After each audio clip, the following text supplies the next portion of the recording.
Hey folks, Dave Temple here. As you know, my podcast is all about talking to the best thriller writers in the world. Now, while I don't put myself in that category of the best, I've certainly got my hat now in the ring. And after nearly 3 years of hosting this podcast, I think it's time to toot my own horn, if you will. So with that, I'm offering my thriller, The Poser, for sale all this month. It stars Detective Pat Norelli, a rookie cop working the overnight beat in Hollywood when one of the town's biggest stars is found dead in her Hollywood Hills home only hours after winning an Oscar. Beloved by her fans, Pat thinks someone wants this star dead and sees this as a way to forge her own path and get the promotion she craves. I'm proud of the response I've gotten from fans, and I'm confident you're going to like The Poser. So for the rest of this month, you can get the ebook for only $5 or the paperback for $14. Since I do this weekly podcast as a free service, perhaps you'd consider this as a way to help out a fellow thriller writer. There are two ways to reach the link. First, you can go to davidtemplebooks.com,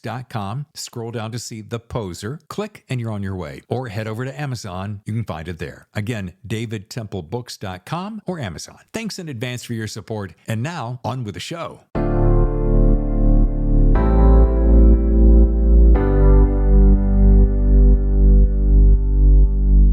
Hello and welcome to The Thriller Zone. I'm your host, David Temple. On today's 169th episode of the TZ, we welcome New York Times bestselling author Gregg Hurwitz and his latest thriller, Lone Wolf. Now, if you're familiar with the Orphan X series, you're gonna love Lone Wolf. Without any further ado, let's get into The Thriller Zone with Gregg Hurwitz. Just make sure I'm dressed. I'll randomly come on when I've been writing all day and I look like a homeless person, but I look somewhat more presentable. You look perfectly handsome. And I notice how this beautiful book is perfectly positioned in the background. Yeah, I just did that. You like that? My assistant just came in, so I'm going to do this in the interview.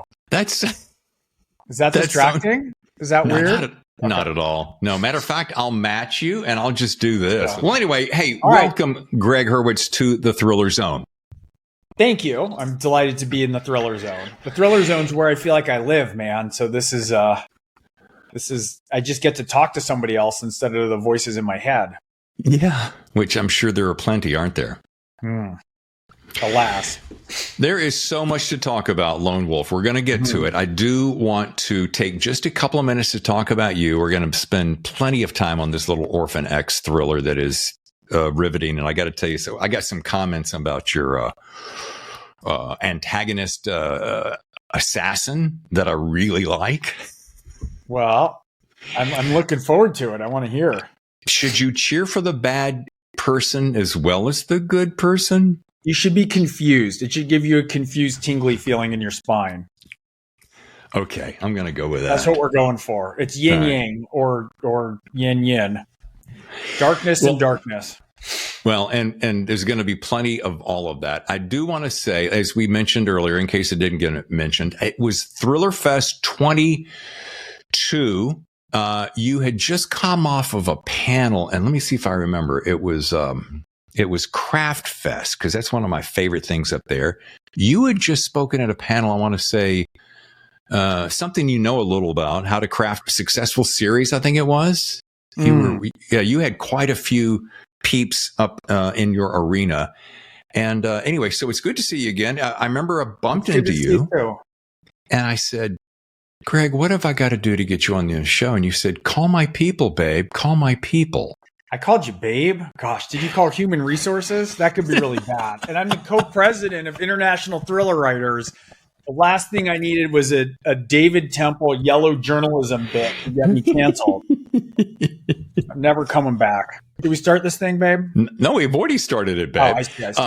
So what are you, 9? Are you 9 Orphan X books in already? It's the 9th Orphan X book. I can't even believe it. What is this? Is this one? It is one a year, isn't it? Pretty much. 1 a year. Yeah. I think time is getting faster though. So I did quite a bit of reading on you. You have a prolific output of content, and I don't mean just books. I mean, yeah, these are fantastic, but I mean, between your short stories, your screenplays, poetry, I mean, how do you find the time at, what do you like? You're 30, 32 about now, right? Bless you. Yeah, no, I'm 50 years old. I'm a half century of age, my friend. Wow. you look great for 50, by the way. Thank you. I've had copious amounts of plastic surgery. That is not true. That's good old gene pool, baby. That's all there is. All right, so let's talk about this Crafting a Winning series, because I want to get inside, because a lot of folks really look up to you, me one of those included, and we all want to know the secret sauce. How does he do it? How does he make that happen time and time again? And I know it's a little bit of a worn, slightly cliche, but what is that singular secret, do you think, if somebody asked you, okay, dude, gun to your head, what is it? Well, I would say I'm not necessarily naturally a series writer. I had one series early in my career, the Tim Rackley books. I had 2 young adult books called The Reigns that went together. I did 4 Tim Rackley books, but the vast majority of my output are standalones. And I think I was just waiting to get the right character. I spend more waking hours with Orphan X than I do with my wife and kids and dogs, right? I mean, this is what I do all day. Right. And it had to be somebody who I found compelling. I had to figure out a way that a lot of different stories could arrive, or plots could arrive into the world of Orphan X from a bunch of different angles, which is part of the setup. But the biggest thing to be honest with me, is, one of my favorite quotations from a writer is from Joan Didion. And she said, "I write so I know what I think." And one of the things that's happened is I think before Orphan X, I'd write a book. I'd write the whole book. Mm-hmm. I don't ever come sort of abstract. I start to see ideas or scenes or images and conflicts. Like, it starts with the very particular. And then I'd finish it and I'd look back and go, oh, that was about my, fear of becoming a parent. Like, I would recognize what it was about after the fact, after I'd already written it. And one of the things that's been very weird with Orphan X is it's like I'm working on things in my own mind, in my own worldview, in my own personal relationships. And then I'm dealing with it in the book. And then Evan's ahead of me sometimes and I'm ahead of him, but I'm really able to deal with and address these issues, whether it's stuff like AI, whether it's stuff like, ethics in technology, or whether it's just him sort of forging his way through to a new understanding of himself, which is really the main theme of the series. The main theme of the series is him becoming more like a human, and each one moves him closer and closer to that. And so they're quite different. His arc gives me a lot of time. I make sure to reset in every book so that everyone can have a jumping on point. But what I'm really doing is telling one grand story that you can jump into in different segments. So is it safe to assume that this journey of series, not only has it worked for you, yeah, we got that, but does it feel good to you? I mean, if you're generally a standalone guy and you found the success in approaching a dozen hits now, you're getting more and more comfortable with it? And point B to that is, do you feel this going on who knows how long? I am having more fun than I can believe right now. Like, I'm more excited to write. I'm more excited to go on book tour than I've ever been. And that's crazy. I mean, I'm 24 books in, but there's something with this character and the characters who he's hitting and the way that is evolving in the series. He starts off, as the title indicates, so it's referring to somebody else, but he starts off more like a lone wolf. And through the course of the series, he's sort of woven his way into these different friendships or relationships. He takes care of his hacker, Josephine Morales, right? He's friends with Tommy Stojak. He's got this different community spread around. And the engagement for me of going into that world, and I keep hitting him with these different sort of moral and ethical dilemmas that stretch him further every single time and kind of turn him inside out personally. And I'm just having so much fun. I still can't believe that they pay me to do this. Yeah. And that's the greatest ever. I find it so interesting when I'm reading a book and something in a still small voice says, do you think he's doing a little self-therapy there? And you just alluded to something like that. Do you find that happening sometimes on a level that you're not even sure you're really working on? Oh, yeah. I mean, writing sublimation. I mean, it's such a weird It's such a weird thing. I mean, for some reason, like I'm looking at all these things again with new eyes. I think in part because of how just where the series has gone and what it's meant to me and what it's meant to readers. But, it's a weird thing to be somebody who sits alone and stares at a cursor and a blank screen and needs to do that for 6 to 10 hours a day, every day to stay sane. Yeah. It's weird, it's like being a drummer or something. And so absolutely, like I'm figuring out all sorts of stuff that I'm working on or mashing through and, dealing with a little bit, whether it's in my own life and my relationships, whether it's intellectual things I'm figuring out. I do some forays into the cultural, political space now and then, pro bono, mostly to try and combat polarization. But that's something that I'll look at that and see the role that AI and phones are playing in that. And I'll put that in a comic and I might put it in AI and I might do it when I'm talking in politics. But then what it really is and where it's the deepest and the most pronounced for me is when it's in these novels. Like these novels, there's a lot of things that I do, but these novels are the spine of my career. Yeah. Let's go ahead. I was going to mention this later, but let's go ahead and jump on it now. Artificial intelligence and the role it's playing in the creative arena as it is today. I'm talking to people all the time. Are you aware of AI? Have you heard about AI? What do you think about AI? And I'm surprised at the amount of people. Oh, what is that? And then the other people that go, oh yeah, I'm scared about it. So kind of what's your overall global view on it? Oh, I think like almost everything, it's a tool. And so it all, so is a nuclear bomb, right? Like things can be utterly disastrous, right? Or we can have things under our control in a different way. And so I think the big question with AI is, to drop a Fantasia reference, we want to be Sorcerer Mickey. We don't want to be the eyeless mops hauling the buckets of water, And so there's some ways to ensure why and how that will happen. And we can talk about in writing specifically, but there's a number of things I think that readers want, that editors and writers want. And if we can match that up and figure out how to situate this, I think it could be very helpful. Yeah, I find so many people that are afraid that AI is going to replace the creative spirit or the author in general. But I find myself, and I'm using it a lot in podcasting, basically a way to expedite things. Anything that will save me time, cut down on repetitive moves that I'm just like, that has taken forever before. Hey, go ahead and write my show notes. We'll use that as an example. And then it's never really fabulous. And it. You just saved me time, but I can go in there and finesse it and still save the amount of time. I think there's three things that we need to account for. So when I talk about having it in its proper place, can we continue to use it as a tool? And I think every single thing indicates that we need to do that. And so one of my friends is a big computer chip designer. He's amazing. He designed the computer chip for, the iPhone, right? He's staggering. He was one of my main resources for this book. And so it's really funny when you talk to a true engineer and a real engineer, the way his brain works, he understands how things work down to the atomic level, And so he's funny because I was like, well, what about the human spirit and blah, blah, blah. And he's like, oh, sure, if you believe in magic. I mean, like he's a, insane engineer. And he's also brilliant and much more philosophical, much more of a philosopher than that. So I'm not giving him credit. But so part of it is you don't necessarily get very far if you say, oh, well, there's something unique in the human spirit. Is it a soul? Is it a spark? Is it an enlightenment spark of self-worth? I mean, you can go down all these paths. For me, there's sort of three solid ways that I look at AI and what's necessary. And the first is transparency.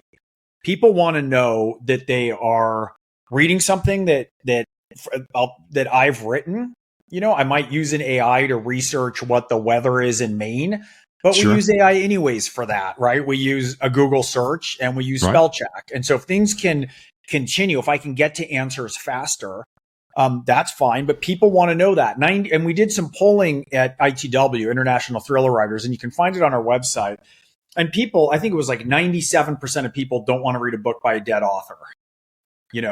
They just aren't interested in getting, push a button and get a Faulkner novel. And you can say it's half the length. And you can say that you don't want any swear words in it, and we can alternate and get our own content until we're sort of floating around like Wall-E in these Wall-E pods from the movie.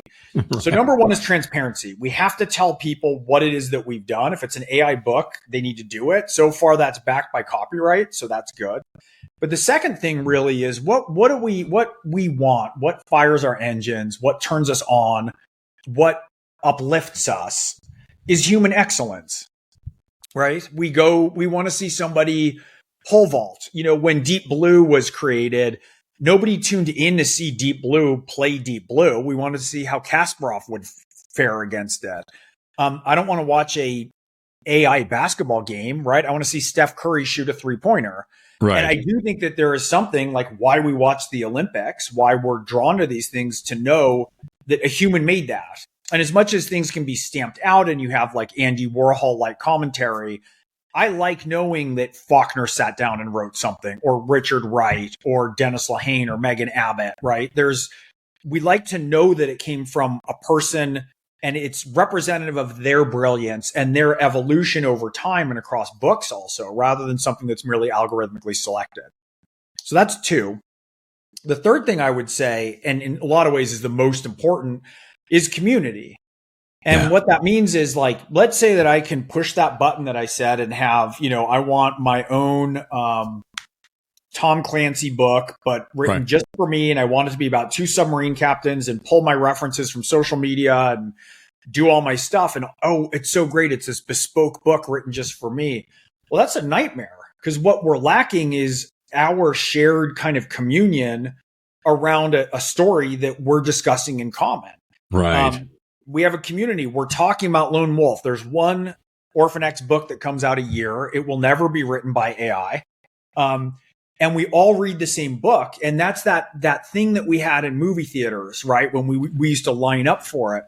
And there's a feeling that I have now and then when I think about those big moments in TV, right? Who Shot JR, or Heather Locklear showing up on Melrose Place, or fill in the blank, Game of Thrones, the last season.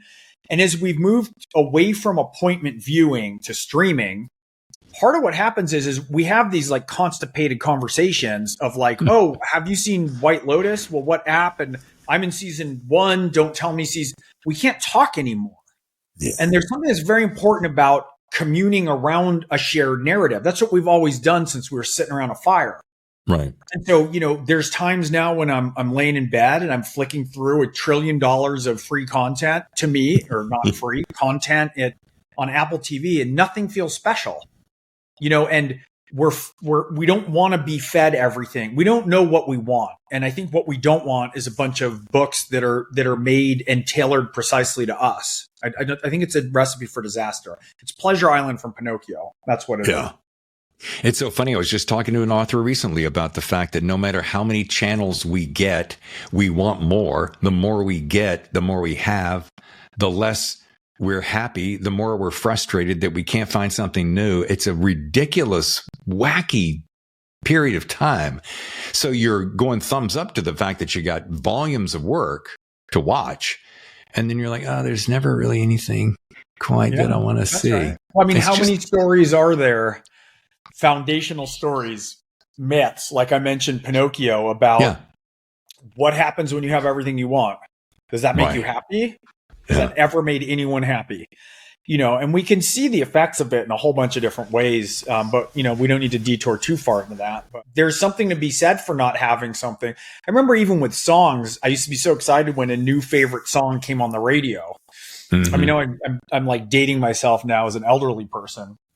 But, because you couldn't have it all the time. You couldn't just have it. And we can download and get everything. And so I don't think that's going to happen with novels. I think we have too much expertise around it. I think some people might offer that, but I still want to read my Michael Connelly, right? I still want to read my Lee Child. I still want to read Patricia Cornwell. I want to know that somebody's writing it. I want to know there's someone behind it, and that I'm reading a book that other people have read, that we can react to, that we can argue about, that we can engage on, that make me feel things that haven't been selected by deep machine learning. My mind flashes back. My first career was radio. So some of my first passions was, hey, when that new single dropped and you're at school and you're talking about, did you hear that latest single by so-and-so? And then you would have that sense of community of all cheering on this one song.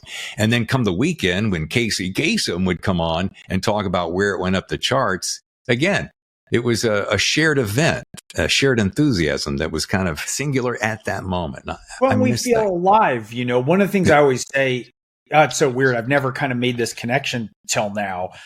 But, one of the things that people ask me, like, are you still enjoying it? And I love writing. Like, one of the things I say is if I'm bored writing it, people are going to be bored reading it. And there is a thing, like I always say I have family members who cook much better than I do. One of my daughters and my wife. And you can always tell when you're at someone's house for a meal or someone serves you a cocktail, if it's made with love, there's a difference in it than if it's just made. Part of what I hope is my enthusiasm, my curiosity, my engagement that's going in onto the page is something that I hope is contagious. And there's a incredibly intimate relationship too between novelists and readers. It's the most intimate relationship in some ways of all the arts, because every time a book is read, you are collaborating with someone else in their memories and they're generating the movie in their own head. Yeah. And that's special. And that's a very important part of the process. And are you also like this, that when you're reading a book and you get a sense, and maybe this is myself playing games with myself, but you'll read it and you'll go, was their heart really in this one? Were they committed to this one? Or is this, they had a contract doing, they had to bang out an extra one? It's a non-tangible. You ever have that feeling? Yeah. But we're not going to name names here, David Temple. Well, no, of course not. I would never say that. It was a passing thought. I want to bounce around because I'm relatively late to the party, but one of my favorite things about this book, and you have such a fun. I told my wife, I'm like, dude, I call her dude. Let me read this line to you, and she's like, go ahead. It's this finesse of humor. It's this hyper creative, ongoing inner dialogue, and that we all have that chatter that's constantly going, but there's just a couple of things that you do that are just flat out funny, and applause to you for that. Well, thank you very much. But I go through and I pick out lines that I like. This is completely random. Just something, I think it's your assassin, Carissa. This particular line jumped out at me, if you will. She wasn't pretty enough to be striking, and she was too pretty to be striking in the other direction, which made her perfectly forgettable. I read that 3 times going, that is so, it's eloquent, confusing, enlightening all simultaneously. I loved it. Thank you. There you have it. And she's the ass kicker that I really enjoy. The way she has this finesse and pleasure in doing some of the dirty work is enjoyable. There, I said it. Well, thank you. I wanted to put Evan up against someone, like this mirror image. She's almost his mirror opposite, right? So she's a female assassin she matches him step for step. And he really hasn't been up against anyone like her since he and Candy were on opposite sides of the divide. Candy McClure is Orphan V. In the early books. I mean, she was a lot of fun to write, this assassin. I want to bounce off of this thing because I know that you, having dabbled in filmmaking and writing scripts, screenplays, I see certain things that kind of tell me when I know that someone is adept at writing screenplays. And I know you've worked in that world a lot. I just really, I can see influences in your writing, and I want to go down a side road for a second because I'm fascinated in its somewhat similar yet decidedly different aspects of writing. How do you best describe the biggest difference between the two worlds? And I know they're completely different worlds. You're still telling a similar story, but whether it's writing a novel or a screenplay, for listeners who are listening and going, oh yeah, what's the real big difference, Dave and Greg? What would that be? Well, a novel is about 400 pages of final product, and it's stuffed. And the novelist is all departments. We are the cinematographer, right? We're the location scout. We're hair and makeup. We're all the actors. We're the director. We're moving the camera. Novels are very, very intense. And a screenplay, in contrast to 400 pages of generally filled with prose, is about 110 pages with a lot of white on the page. Of basically, it's an invitation to collaborate. It's a recipe for a product, right? Or for in art form or for a craft. But it's not the thing itself. And so when you're writing a script, you need to intimate a lot more, but there's way less room. You can't, you can't be in characters' heads. Everything has to be seen or heard, right? You're much more limited in what you can do. And the things that lend themselves, there's some rules around screenwriting, which are about as useful as rules around novels, but it's a good rule of thumb in certain times to only break them if you have to. But we tend to have a slight aggravation with extensive voiceover because it's not something that's inherent to the medium. I always like when I'm working in a medium to do things that you can only do in that medium. And so when you're writing a screenplay, you're sort of indicating the action, you're indicating the direction. And what you're really hoping for is that you set up on production and on a set. It's one of two things. It's like being in a relationship. Things are either getting better or they're getting worse. And the dynamic around production is very key. But what your hope is, if you've chosen right, is that hair and makeup raises the game and you get an actor who's wonderful and knows just what to do. And that everyone's taking this collaborative recipe in a way and just building on it. And the departments come in and you have design and you have you have lighting and the cinematographer's figuring it out. And it just gets better and better and better as you're crafting this thing into reality. So it's quite a different process. And I have to believe that your preferred is novel writing, but having done so much in the screenplay writing world, do you find yourself being torn between the two at all? I mean, can you be as happy in either sandbox, if you will? I can be. It's a better ratio of happiness with novels. Yeah. There's just so much bullshit with screenplays. There's so many meetings. There's so many permission structures. And look, fair enough. Like, you're asking somebody to spend, I think my last movie was all in. If you add, publicity and advertising, you're asking somebody to commit $50 million. Sometimes it's $250 million to something. Right. And so there's a lot to deal with. And if it's going well, it's a delight. It's like a really fun team sport, Sure. But if it's not, then all of a sudden you feel like you're the drunk guy behind the bar at 2 a.m, like with the broken bottle, and you're fighting off to defend your script, which if you're in that case, you probably haven't done your job well to begin with. But novels are great. The thing I love about novels too is they can move as fast as I want them to. If you don't like a scene, you highlight it and you delete. And if I'm on a roll and things are going fast, I can type almost as fast as I can think, and it's just laying out and I'm recording it. There's a real freedom in that. And I have wonderful relationships with my publishers.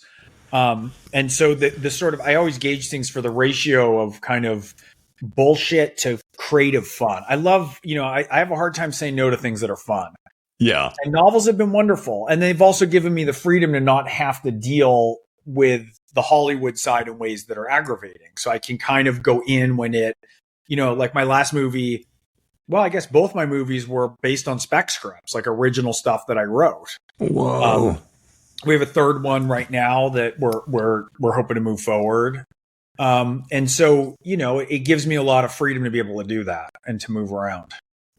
Well, I want to make sure that we don't leave this conversation without pitching and spending specifically the time for Lone Wolf, and we've danced around it. I want to say that one of my favorite things about this, and this will be the tee up for your elevator pitch to Lone Wolf, is the how you can begin with such a simple and innocent plot like a little girl and a missing dog, and when that first appears, you're like, well, where did this come from? And oh, isn't that sweet? But when's the action going to come? And then all of a sudden it does. And this is your tee up to elevator pitch. So I don't ruin it. Well, for people who are new to the series, Evan Smoke, Orphan X, was pulled out of a foster home in East Baltimore at the age of 12. And he was trained to be an assassin. But the man who trained him, his handler and father figure, Jack Johns, really loved him. And so in a way, it's the worst thing that ever happened to him because he was trained. You know, he doesn't just know where the bodies are buried. He's buried most of them himself. But Jack always told him the hard part isn't making you a killer. The hard part is keeping you human. And if Jack was more in keeping with the orphan program, he would have just crushed that and turned Evan into a true believer. So Evan's always had, the series is really about his process of becoming a human. I think about it like in Orphan X, he almost wakes up and realizes he's this archetypal hero like Shane, right? He's Pinocchio, but he wants to be a real boy. And the series is about his movement towards, you know, one of the lines I repeat also, as I say, he never learned to speak the strange language of intimacy. And so at some point he leaves the program. They're pursuing him. He's off the radar. He has an encoded line 1855 to nowhere, which your listeners can call and see who answers. And he's there for people who are in desperate need, who have nowhere else to turn. Now, usually this is a rather big and exciting case. For Lone Wolf, we start off a way that's very different than most of the Orphan X books because we start off intensely personal and very, very small. The intensely personal is Evan never met his parents. He never knew who his parents were. And yet somebody has emerged who, you know, he has good reason to believe might be his biological father. And the book opens with him going to talk to him. We don't really know what happened, but the next time we see him, we find him rattled in a way he's never been rattled. He's very intense, operational. He lives by the 10 Assassins' commandments. He's a little bit OCD. The second commandment is how you do anything is how you do everything. He's very driven and perfectionistic, but we see him sort of undone. And to get back on his feet a little bit, the phone rings, and it's the most ridiculous mission he's ever been on. It's a little girl, and her dog is missing, as you mentioned. In fact, he makes fun of it. It's like an Encyclopedia Brown plot. Like one of the chapter titles says, Orphan X and the Case of the Missing Dog. And so he's going to this easy thing. And one of the things that happens is by the time he catches up to the story, and this was really fun, it involves the longest suspense sequence I've ever written in my career. So we start small, we start intimate. He's putting himself together. There's some humorous, I hope funny scenes that kind of catch us off guard. Very. And all of a sudden he walks in on something that's horrific, and it just escalates and escalates and escalates and escalates from the small seed of a story into the biggest sequence probably that I've ever written of suspense, action, and thrills. I think that's why it was so much fun, because as I said a second ago, is you're expecting this and then you're delivered this, but then you're caught up in it and you're along for the ride, and the ride continues to build like a roller coaster, and you think, well, this can't go any higher, and yet it does. So, wow, it's a hell of a ride. Thank you. Yeah. I also love this about you, and I've heard this from other guys. I talk to other writers, and they go, "Oh, you want to know attention to detail? Oh, you want to know about research? Check out Gregg's work." And I'm like, in this book, you really see it, and it's subtle. It's subtle enough that it doesn't go, "Hey, look, I did research," but it's detailed enough to go, "Man, there is some real heft behind the details and the machinations of everything that I'm watching." So you get this extra little appreciation and a respect for, wow, this is complex, and I'm really along for the ride. So kudos to that too. Thank you. But as I begin to wrap, there's something that is gnawing. It's a question that's been knocking at the back of my mental door for a while. And I suppose it comes from reading your work and listening to you during conference sessions like we did at Thriller Fest, and then just trying to get a beat on you. And I know, as we mentioned earlier, spec scripts written and developed for television, comic books, poetry. But how do you explain, and it's kind of esoteric, but bear with me, I think it's worth the journey.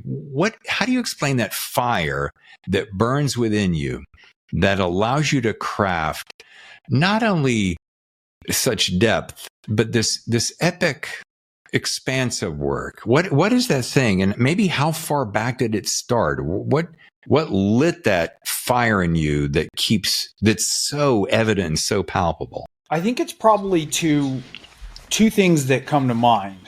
One of them is I'm very intensely driven by curiosity. So from a pretty early age, like I tend to find things in people fascinating. And if I don't, I'll poke at them until I can figure out a way that draws something that then is intriguing. And so, that's probably something that's like inherited or role modeled. I'm not from a family of writers. I'm from a family of doctors on my dad's side. My grandfather, my father, and now my sister. So you can imagine that was easy in a Jewish family. But they're kind of brilliant diagnosticians of looking at things and prying, and it's this childlike focus. And in a way, they're constituting a story, right? You can't just look at labs. You have to take a history, and you have to do a physical exam. And so I think, and my mom works, she worked passionately she was a social worker, and she placed adoptive kids with families. She created about 3,000 families, kids from all around the world in the Bay Area. And the primary value they had was you better love your work. Like, we don't care what it is that you're going to go after, though it would be swell if you were a doctor. However, just love what it is that you do. Put everything into what it is that you do. And so I think it's curiosity. And then I'm very willing to be led wherever my curiosity takes me. And that includes into some dark places. It includes into some nerdy places. It includes into some very unlikely places. And one of the things that I like to do in my forays in politics is talk to people way across the aisle and then get them to talk way across the aisle this way and put them together and figure out the connections. And, in research, I've gone up in stunt airplanes. I've gone undercover to mind control cults. I've gone swimming with sharks and snuck onto demolition ranges with SEALs and blown up cars. And I just love it. And equally talk to professors or deep dive about something. And so, I think a lot of the fire is from curiosity, but then also honoring that curiosity and making sure that, you have to pay attention when something whispers in your ear that it's a little glimmering light that's asking you to follow it. Right. And if you don't follow it, I try and pay attention as much as I can to not be in a rut and to not respond to things in ways that are rote, but to look for the aliveness in people and conversations, in books, in the world. And the world is ceaselessly fascinating. If you have an appetite to go out into it and to kind of adventure into it, it's just staggering what'll happen. And then you kind of start to have different people in a community where more and more people are doing that. And pretty soon, I'm driven a lot by curiosity and fascination, I would say. I knew you'd not the give most me articulate answer. I apologize, but no. I'm sitting here basking in the fact that that's exactly what I'd hoped for, and it's going to sound very familiar to my next and final question, which is how I wrap every show. So it's a lot of echoes in there, but I want you to really work with me for a second to see if there's any difference. And my last question is always, what's your best writing advice for up and coming writers? I meet a great many people living in Los Angeles and being on book tour who want to be writers. I meet very few who actually want to write. So the first piece of advice is, as many people say, it's ass and chair time. Like, sit down and do it. Make your writing time sacrosanct, because if you don't, there is always something more important to do than spend day 37 of 365 writing a manuscript. So you have to elevate it. You have to be selfish in a certain way. I don't know if it's uniquely selfish. I mean, if you're a surgeon, you're certainly carving out your time when you can't be reachable, but you're the one who has to do it. There's not a sick patient. There's nothing. The world's not waiting for it. And really, really one of the things that I tell people a lot, we're like, well, how do I get an agent and who do I do it and who do I work, and in a way, I just missed kind of the online thing when I was starting out. The way that you found out about books was you went to a store and you bought books and you looked in the acknowledgments and you saw who people thanked. And it just wasn't a thing. And in a way, we were talking earlier about accessing what we need. And I think in some ways we almost have too much information about who's buying what and who's got what deal and who's the agent.